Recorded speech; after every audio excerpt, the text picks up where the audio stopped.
So with this, let's actually do the tail. So how does the tail work? Well, first off, when I'm starting a tail, first I want to make sure I turn that on because that's going to be very important.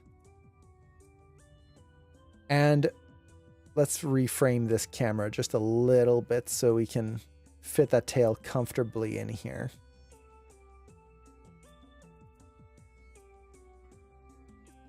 I want to make sure that we don't have any space where the tail is going to go off frame.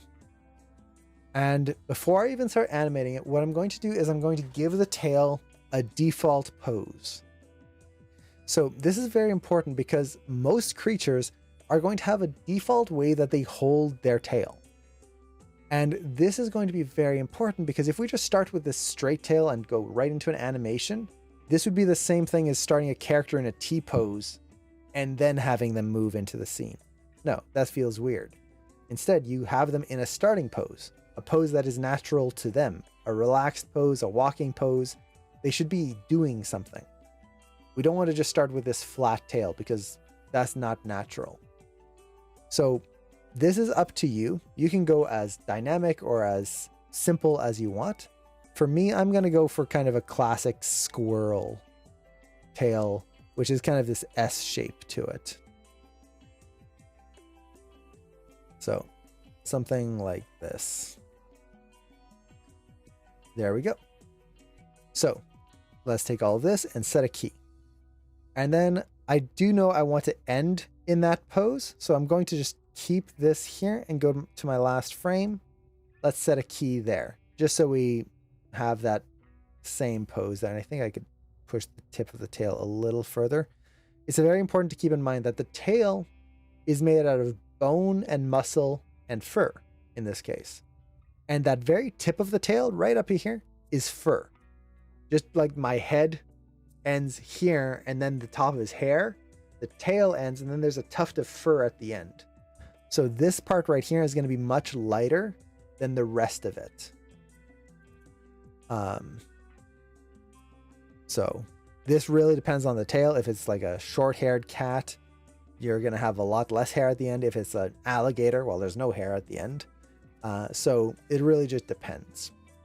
Now, this will also apply to hair. The only difference with hair is that hair is inanimate. So it's going to be based 100% on the motion of the body and nothing else. The tail is alive. So it can hold a pose. It can relax.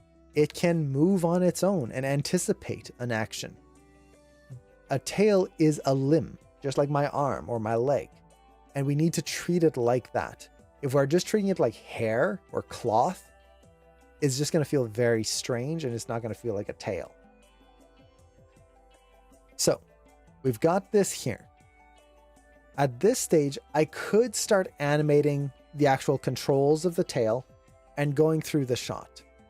But honestly, I am not a fan of that. This is a rig where there's only 4 tail controls, which is already quite a few controls. And having to go forward and back through your whole shot, let's say I'm going to key this on 8s first, and having to set a key on everything, make sure that it's working correctly. Okay, where's this tail going to go? Is it going to drag here a little bit? Okay, go back and forth. Doing all of that, it's going to take a long time and it's going to be a little tedious. And if I make a mistake halfway through, gotta redo a whole chunk of the tail. And this is a simple tail. I've had rigs where there are like, what's the most I had? I think it was like 20 tail controls or something like that. It was crazy. It was such a long tail. You don't want to have to redo a shape when you're dealing with, 20 is a lot. It's a very rare case, but like 8 to 12. That's actually fairly common for a long tail. You might be dealing with 8 controls that you're having to repose. If you make a mistake halfway through, that's a lot of work. So this is where I will use the grease pencil tool. And the grease pencil tool is one of my favorite tools here. It's my friend.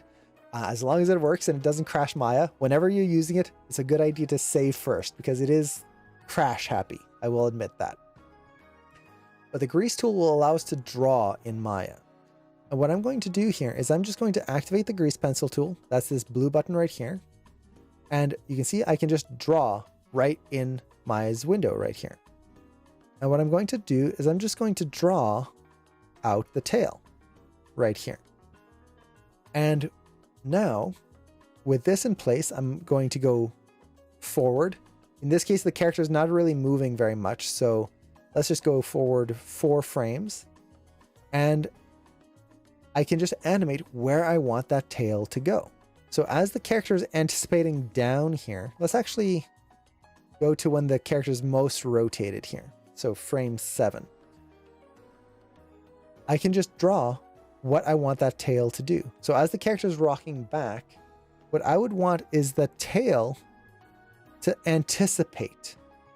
I'm going to turn on my ghosting here. So onion skinning like we talked about earlier. I want that tail to anticipate the motion.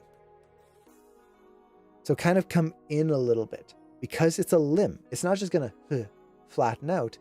If you think about anticipating for a jump, everything tightens up. You don't go anticipate for a jump. Relax. Let your arms flop to your side. Everything's going to tighten up. So I want that tail to come in and tighten up with the body here as the character is going through. And then even here, when the character is like leaning forward really tight here, I can push that tail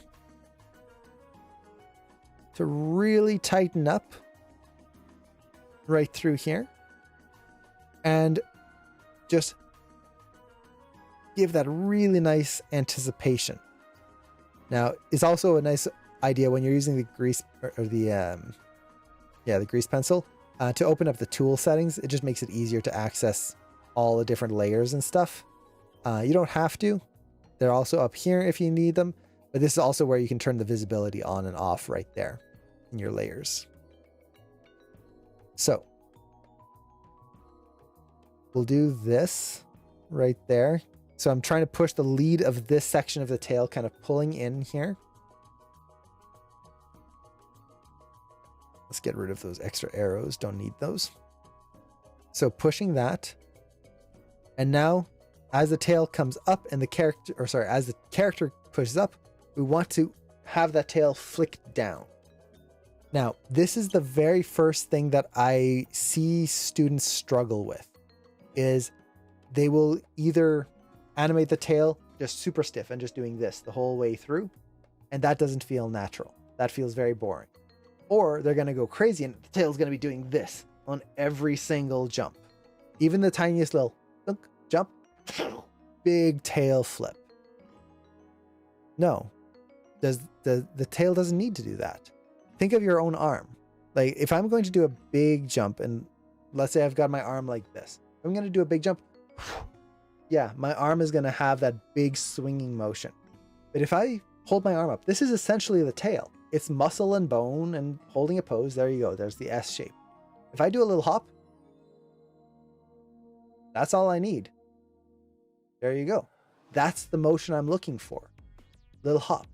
And you see there's just a little bit of motion here and then a little bit of there. And then the tip has that little bounce to it. When you're doing small bounces, this is not hair. This is not cloth. This is muscle and bone and sinew. So you don't have to go very far with it. So here, instead of having to do something like this, whoosh, big whipping motion, what I'm going to do is I'm going to actually keep that tail. It's going to have a little bit of drag because as the body goes up, you're going to have that little drag right here. Kind of down. But the rest of the tail is just going to follow along right here. Come through. Now, as the body is coming down, the tail is going to... The way I'm thinking about it is like, think of the default pose, and you're slightly stretching and squashing that shape. So an example would be, like, let's say you've got this S shape right here. You're going to stretch out that shape, or you're going to compress that shape a little bit more. But it's still just that S shape. Think of it like a spring that you're just pulling. It's trying to keep that form in there. So I'm just going to push that through there. As this comes through, we're keeping that S shape right there. And I'm watching the arcs. So I'm watching the tip of the tail, trying to think of the arc that it's going to be traveling. Now it lands and hits the ground. We can squash this down because all of the weight is coming down right here. So this first jump is holding the shape of the tail. That's really the goal here. Now, as it comes down, we get that squish, and now we're going for the big jump. This is going to be the full power jump. Now, what I'm going to try to do here is I'm going to create a whipping motion. And essentially, what I'm doing is the tail is just going to want to point back to where it used to be. So, for example, here, the base of the tail is coming down. The rest of the tail will drag because it has to follow that joint, but it's trying to point back where it was. As we go through here, hopefully it'll make a little bit more sense. So you'll see it's pointing back to where it used to be. Comes up here, the base of the tail will start to straighten out, but the rest of the tail points back to where it used to be. Points back to where it used to be. Points back. And you can see how it's creating this arc in that motion right there. This nice clean arc. And this is what's going to make this really big action, even though this is a huge jump, it's going to make it read clearly because our eyes are just following this arcing motion right through there. We're not having to watch this whole big flailing action going through. It's nice and simple right there. Now, as it hits the ground, now we're going to have that breakup of motion. I usually try to think about it like in separate joints here. So as it hits the ground here, the body crushes down. The tail wants to keep going at the same speed that I was traveling before, just like the pendulum we did last week. So the base of the tail is going to come down right there. It hits. Then from there, the rest of the tail still is trying to travel in the same direction that it was going before. And then from there, we can keep pushing this down and around. So now the tip of the tail is starting to turn this way. I hope all of this is making sense. If there's anything that's not making sense, definitely let me know. So it comes through, pushes down. And at this point, I'm going to keep dragging it across. But as it's going to come through here, let's actually get rid of this one. As it's going to come through, what I'm going to try to aim for, because now we're starting to get to the end of the jump, is the tail is going to try and reset itself back into its default shape.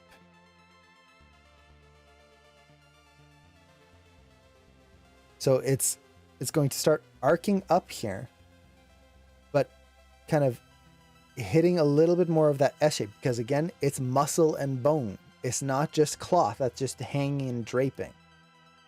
And what this means is that as it comes to a stop, we can just kind of get into that S pose here. Maybe tighten it up a little bit. And then have it kind of, let's see, push this arc a little bit. Too much. Relax back. And we're going to try to end it on this pose. Let's see. This is actually the last pose based on our starting position. So that's where I want to end it right there. So let me actually draw back. And this is again where the grease pencil tool is helpful. I was drawing this tail kind of going in this arc going forward, but you'll see that my final pose is actually way over here. That's where I want to get to. Well, I don't have to reanimate a whole bunch of stuff and redo my work. I can just readjust this section right here. So as this tail comes down, it's going to actually arc this way.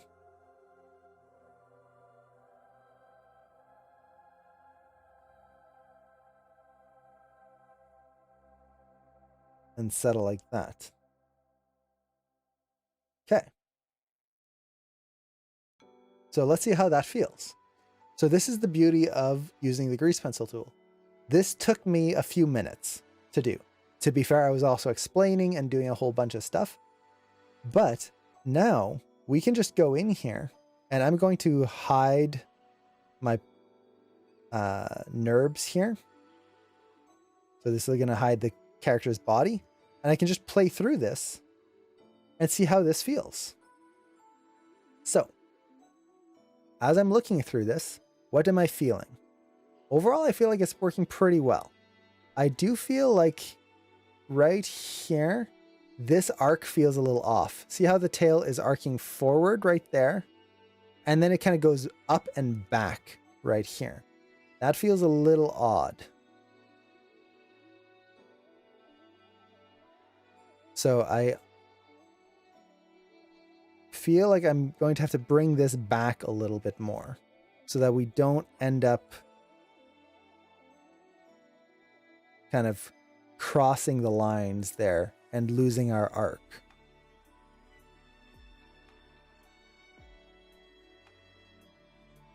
Oops.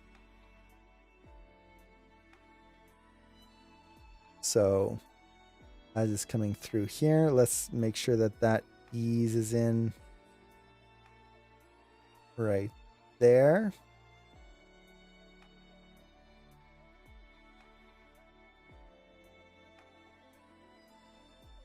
I feel like I could drag this part a little bit more. So have this kind of dragging right there, just a little bit more. So we get that pull lead in the lower section right here. And then come through. Okay. And here, like, I'm just thinking of the shapes. That's really what I'm trying to think of as we're pushing this right through here. And I don't have to get it perfect. I'm just trying to get it as exaggerated as I can right now so we can kind of feel that difference. And then comes through. And then here, same thing, that angle change is very sharp. So this would probably want to keep going forward there a little bit more. Keep that arc going. And then it arcs backwards right through there.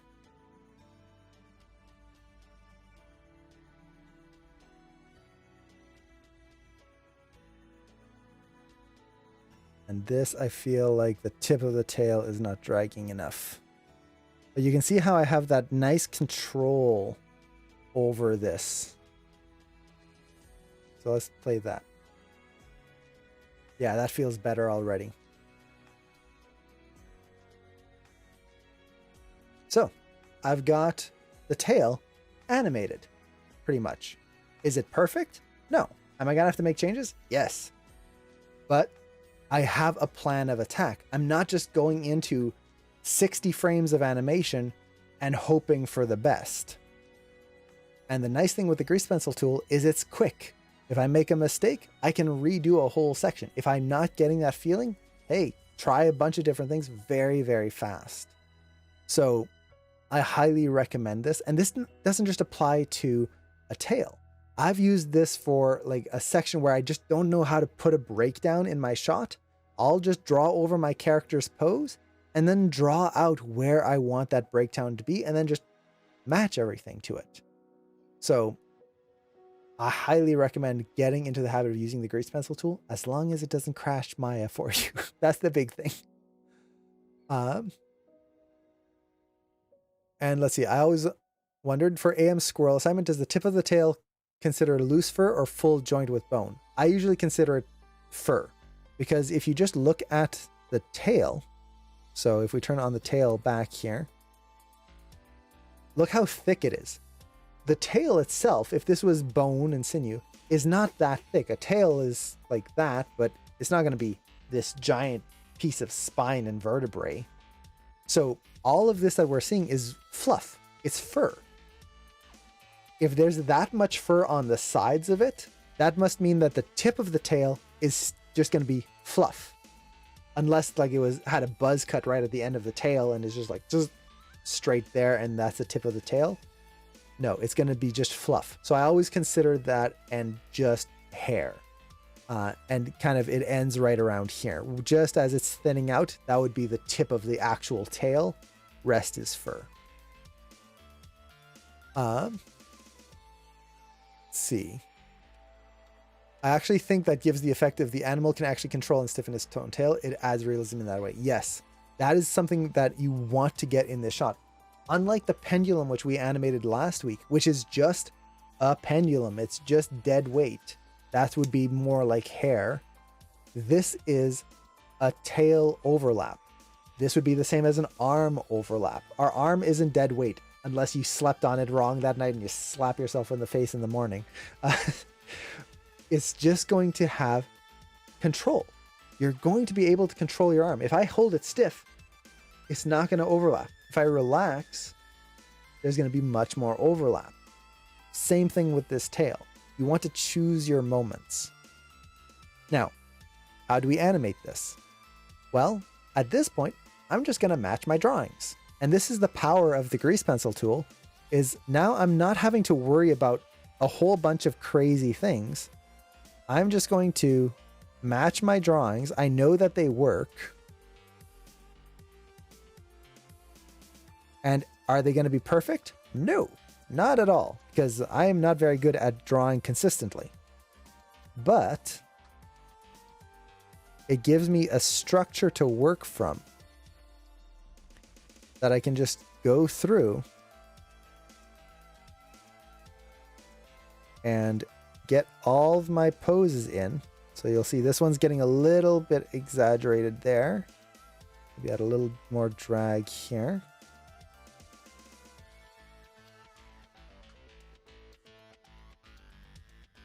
Yeah, that's a little, I need a breakdown in there, but that's fine. I think this needs to keep pulling up here. So push through there, and I can just keep animating this as we go along here. So at this point, I'm just going to try and fast forward as much as I can through this.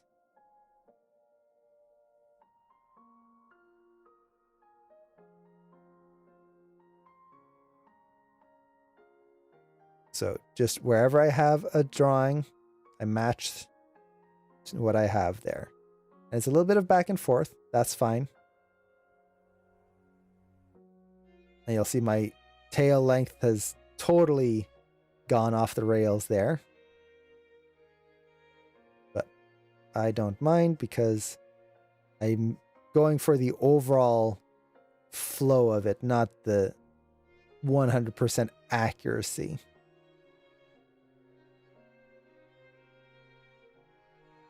Now, this is actually something that can be very annoying here. So you'll notice that I'm trying to rotate this only in the x-axis. So right here. But you might notice that sometimes when I'm selecting the manipulator, let's say I select here and I click in the middle here, I'm rotating in all three axes right there.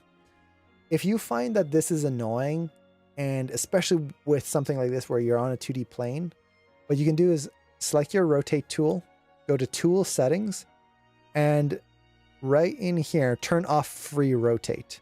Now that middle section won't rotate anything. So the only way I can rotate in all axes would be in this control if I moved my camera. The outer control moves parallel to the camera, or perpendicular to the camera, I should say. So now I can animate all of this without that fear of accidentally rotating something when I don't want it.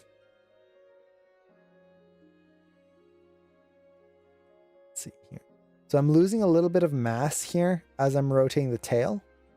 This might seem very annoying when you're animating this assignment, but it is kind of there for a reason. And that is, as animators, you have to make choices. And you're going to have to make choices depending on the rig, depending on your shot, depending on what you are trying to do.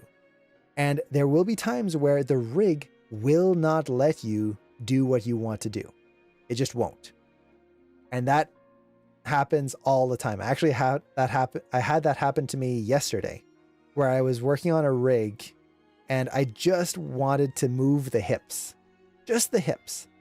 But that rig had no hip controls.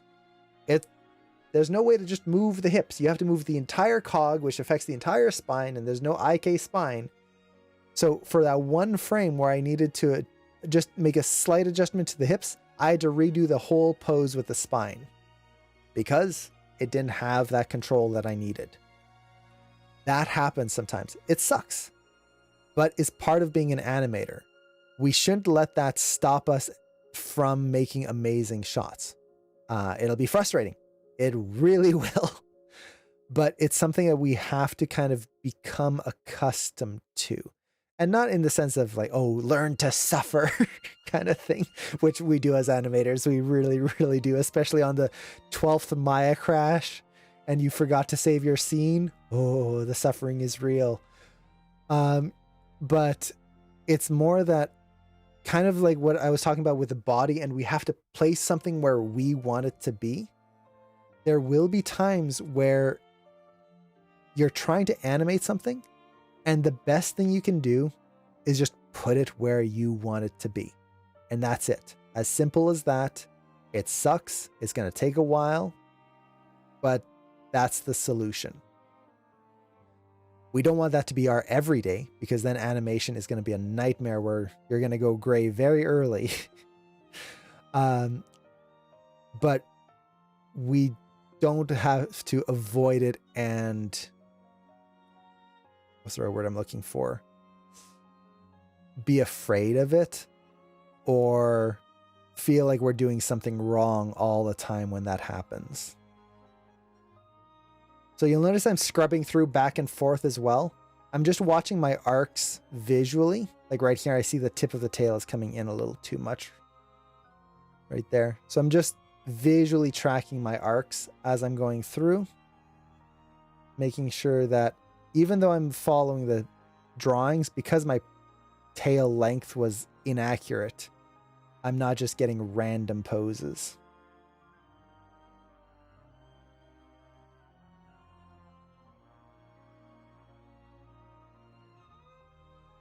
Okay. Now we get this big hit here.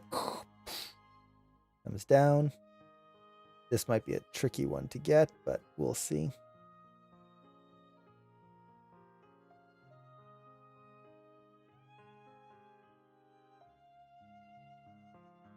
So you can see at this point, it's kind of tedious. This is the moment where if this was my own shot, I would just be listening to some nice music. I would be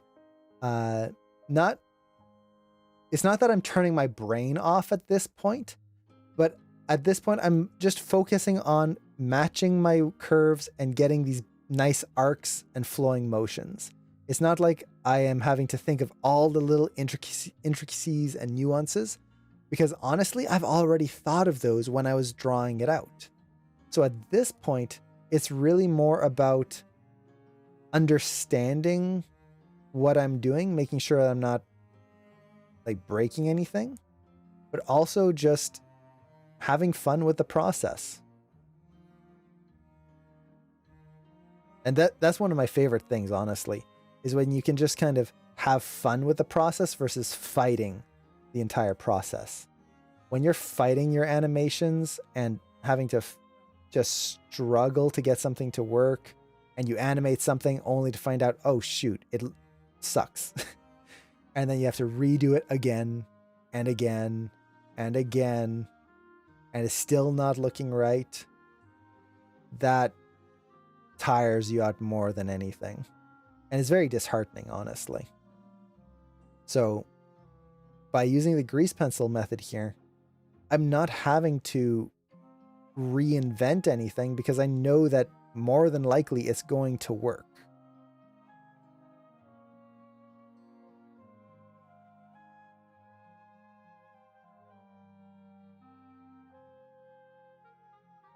So we just keep going. I wish I could look at the chat at the same time. Answer some questions here. Let's see. I'll have to take a quick glance at the chat, make sure that people are still awake, and just answer any questions as well. Okay. So, well, there is a question. Going on vacation and I want to enjoy it. How much time should I be working on, or how much time should I be working on my assignment? I was thinking about it because I'm having a class at 4 a.m. So I was thinking 5 a.m. till 3 p.m. Monday till Sunday. Is that good? Honestly, it depends on the person. Typically, I usually recommend animating assignments. If this is for Animation Mentor, which in your case it is, my usual recommendation is about 40 hours a week working on your assignments. Now, those 40 hours isn't just animating. It's attending your Q&A. It's studying. It's attending dailies. It's working on your progress.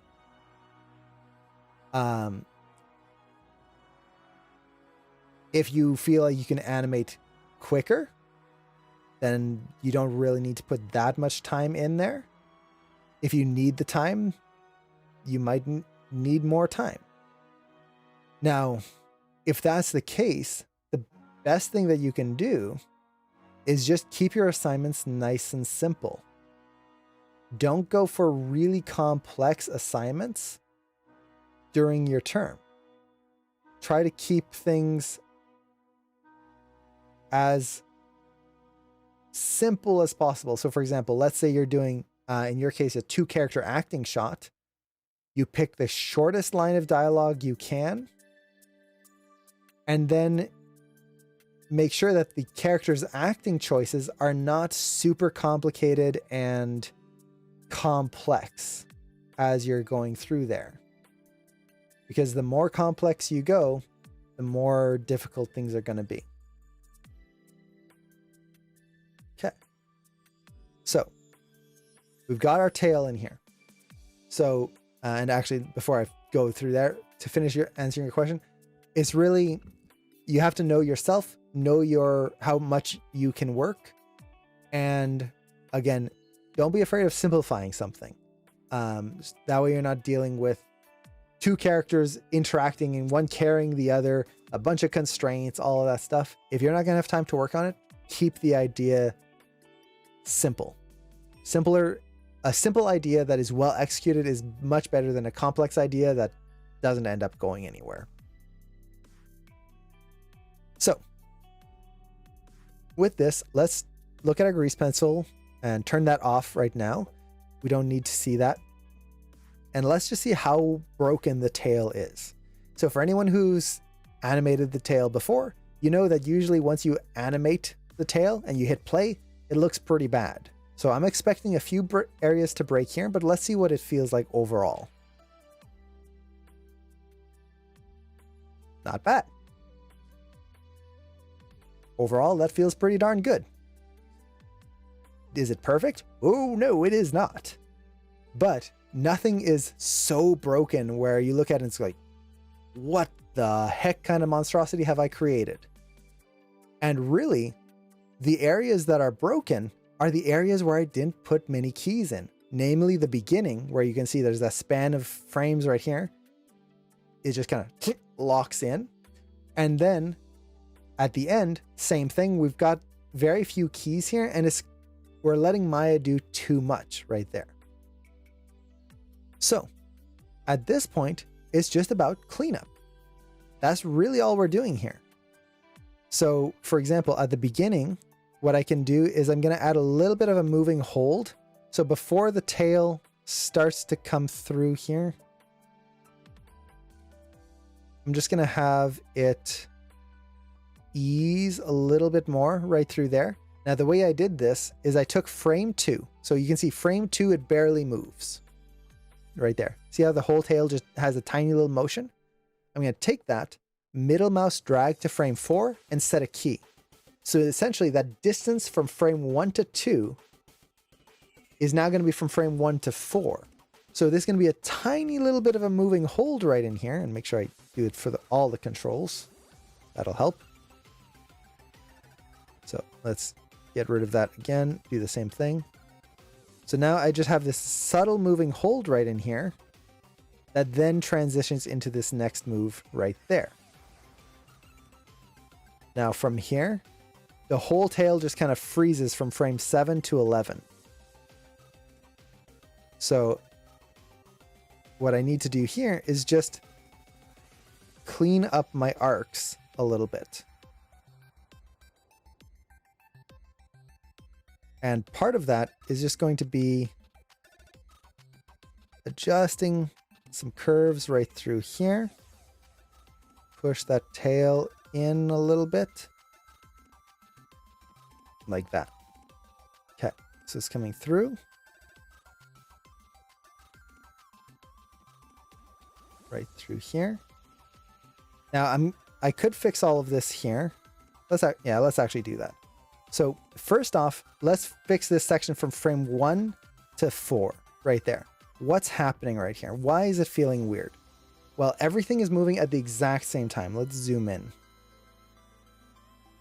So this is successive breaking of joints or lead and follow.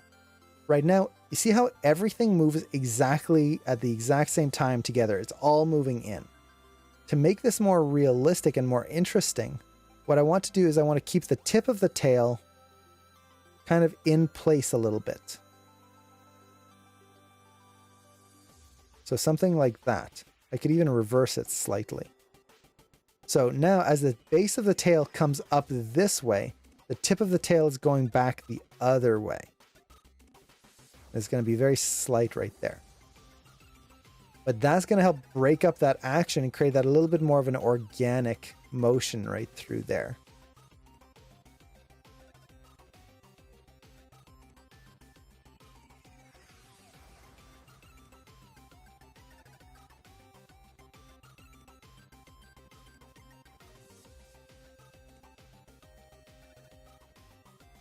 Okay. Now as it comes forward here, notice how everything comes forward at the exact same time. Once again, I need to break up that action so that the rest of the tail kind of has a little bit of a drag in this. So as the base starts to come up, I want the rest of the tail to have a little bit of a drag here. And I'm going to drag it from there. Okay, comes through. And at this point, I'm basically animating straight ahead.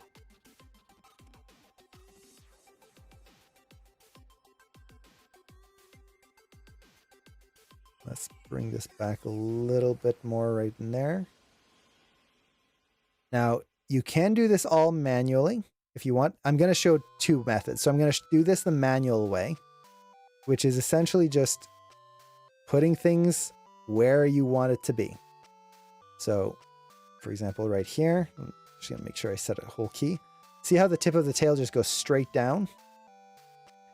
Well, I'm going to look at each joint separately. So this first joint, I'm watching the outside edge of this line here. Goes forward, forward, forward. Keeps going forward. Great. That feels pretty good overall.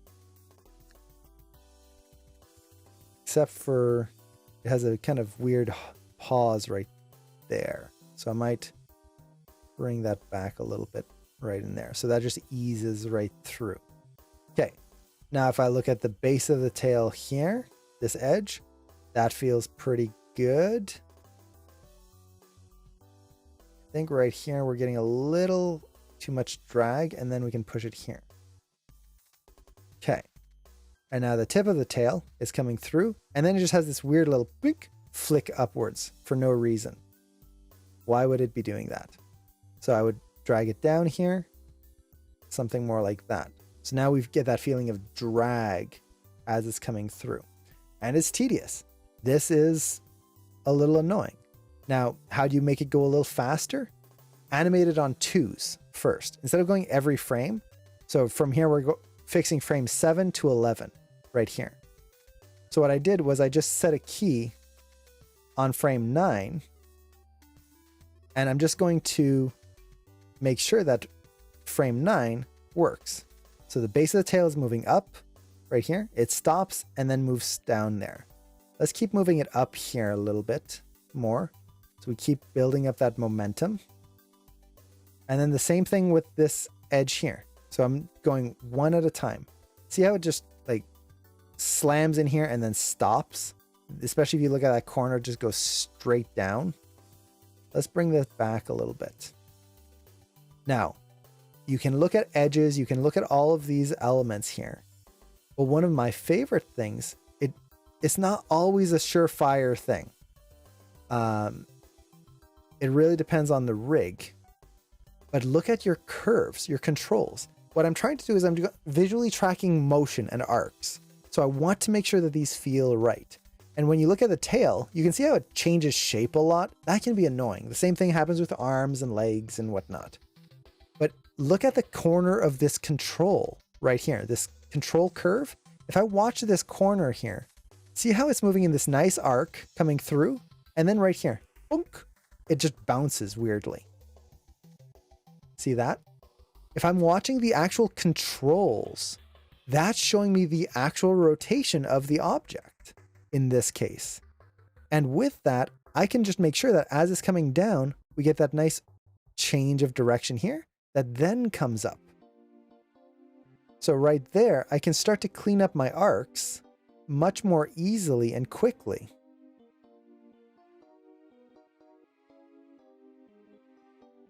So let's look at this one here. So for example, it's coming down, it's getting dragged. And then right here, it just kind of boonk, pops up and then comes back in, which feels a little odd. So I might just drag this down here a little bit, have a little bit less of a change in there.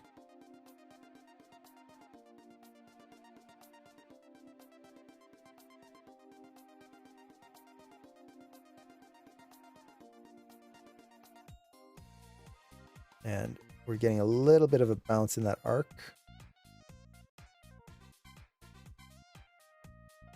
Okay, so we could do that. Now you'll notice that it's still a little wiggly, but we're starting to get a little bit more of a result in there. So it's really just taking your time with this, and it sucks. I will admit that, but we know that our base is solid. So what I'm trying not to do is get too caught up on tiny little details. Now, how can we make that work even better? Well, we track our arcs. So for example, I can take this joint here, visualize, create editable motion trails, and I'm just going to make sure that that arc is actually moving in an arc. So let's go through this here. And now you'll notice it's kind of hard to see Maya's arcs by default. You can make it a little easier by selecting your trail and going to trail draw mode past future. And what that's going to do, or not past future, that's the default, alternating frames. And that's going to give you kind of a little bit of an easier spacing chart there. You can also open up the attribute editor right here and turn on frame crosses. That can help sometimes. I usually change the color so it's a little bit more visible, but something like that will help. And let's go even closer here because this is very micro motions that we're dealing with. So let's see here. Okay. So it's coming up, around, and then right here, it just drops right down there. Let's start to round that out. So you can see how that's starting to round out right there. And then it goes way down here. Now that's not a bad thing. Big spacing changes like that are not something that we always want to avoid because that's what gives us the nice energy into our objects sometimes. Might tone it down a little bit. But as long as the rest of the arc is working pretty decently, that's what we're focused on right here. So let's see how that's affected everything else. Okay, so that's pretty good there. It's got a little bit of wiggling in there. The big thing I'm seeing is the tip of the tail right there. It has a little odd arc. So let's just quickly diagnose where that's coming from.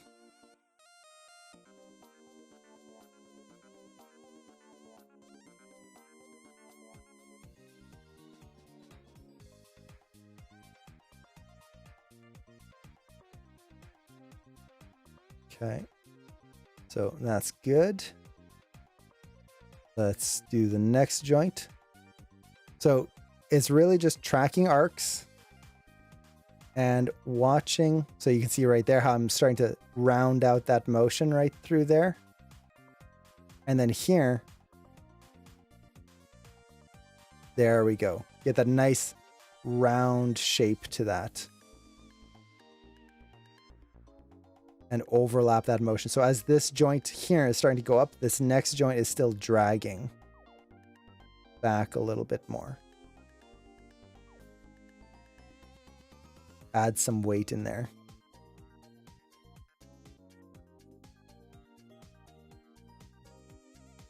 Okay. Now let's just do the tip of the tail.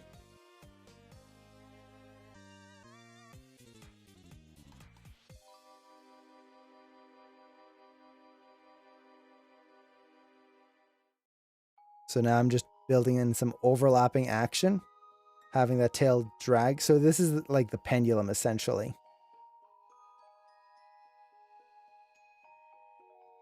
I'm just watching the tip of the tail.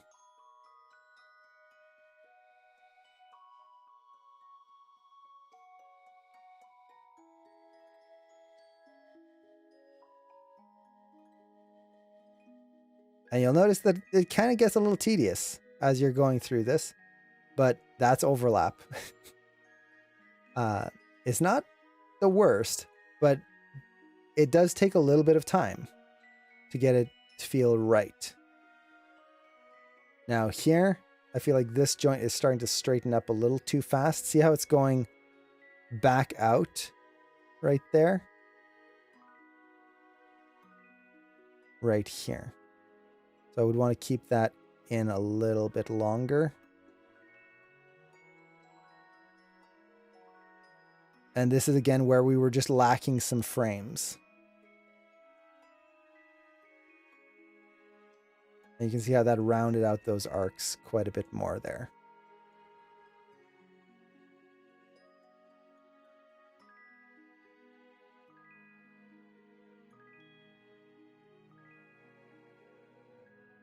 So now it's just a matter of tracking arcs. Now, for these little jumps, I find using the editable motion trails very nice because it's just nice to double check that your arcs are actually working. If you wanted to, you could I could exaggerate this one curve here a lot more, just to really get that drag in there where it comes up, get that overlap. So like that. But then as we're going through the rest of it, we don't really need these arcs all the time. So let's see how that beginning feels now. There we go. It's got a little bit of a hold. So it kind of comes in, holds, goes through. This way it's not just slow, slow, slow, fast. Having that little bit of a hold just adds a little bit of structure, I guess you could say. A little visual difference in there. So it doesn't just feel like the same ease, fast, ease. So at that point, we've got the beginning done. All the arcs in the middle here, honestly, are working pretty darn well. Like there's a few areas here where I would want to push this a little bit, but really it's because we're missing a key right there. So I would just try to exaggerate my arcs a little bit more in those areas. Just clean things up. You can use the editable motion trails to do that if you want. But for the most part, yeah, like right here, this one's definitely not shaped right. It's causing issues with the next pose. Right here. This needs to get pulled up just a little higher.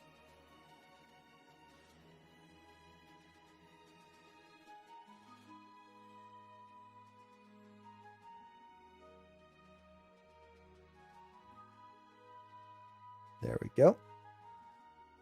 Right here, let's make sure that the tail tip feels like it's dragging correctly. Nice overlap right through there. And then as we come down here, we would just want to have that nice settle to a stop right here. Now, what time is it? Okay, technically the stream should end right now. But I do want to do feedback today. So I'm going to avoid going through all of this end here, unfortunately, because I would want to animate this correctly. So for example, the tip of the tail here would have some overlap to it. I'm going to do this very basically. Because it's just hair, just fluff, I wouldn't want the tip to just feel like it's a hook, essentially. I'm over animating it here.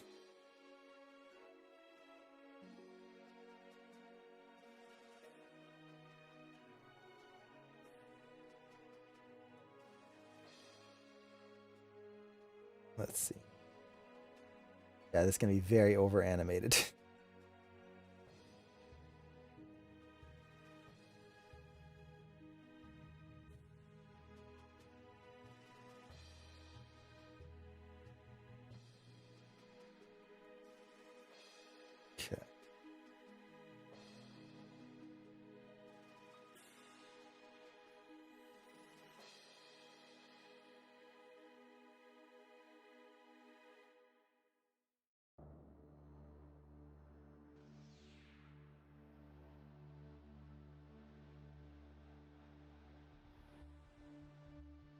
So just by doing that, we now have that little overlap on the tip of the tail right there. Like I said, a little over animated, but it gives the idea in there. A little heavy feeling too. It's like it's got a metal ball bearing in the tip of its tail.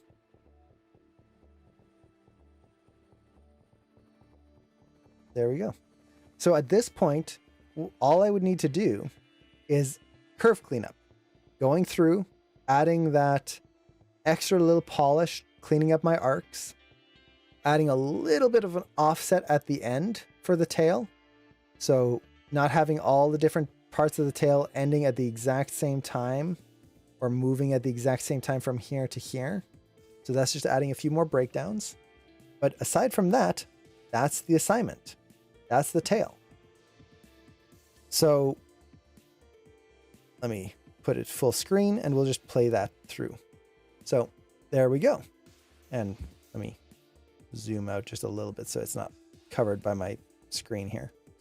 So there we go. Now, just as a quick recap, the big things that we were trying to do here is trying to get the body to feel organic. That's one of the big keys. You don't want the body to feel like a bouncing ball. It has the bouncing ball principle. That's important. We never want to forget about the bouncing ball principle. But the body shouldn't feel just like a bouncing ball. It should feel organic. It should feel like this creature is motivating its jumps, that is building energy and anticipating and landing, not just dunk, dunk, dunk, hitting the ground. We also want to make sure that we get the body working correctly first, because that's going to make animating the tail much easier as we go through. And we're not going to have this back and forth where you're fixing the body, animating the tail, fixing the body, reanimating the tail, fix the body again, redo the tail again. And then when you're animating the tail, it's really a blend of two different things. One, making sure that that tail feels like it's actually bone and sinew and muscle and it's alive, which means that it's not going to just flop around and just do whatever motion, because it can hold a shape. Again, just imagine holding your arm like this if you can, and move it up or down. Your arm's not going to flop around and hit the desk. Now, on top of that, for big actions, we can create this nice flowing motion, which is essentially just thinking of where the tail is pointing back towards. And what that's going to do is create you that nice flow through there. And you're not going to have this weird shake and just random motion happening. And then on top of that, really just focusing on using something like the grease pencil if you have it, or XP pen can work really well. And using that to block out your tail or any complex action. That way you're not fighting the rig the whole way through.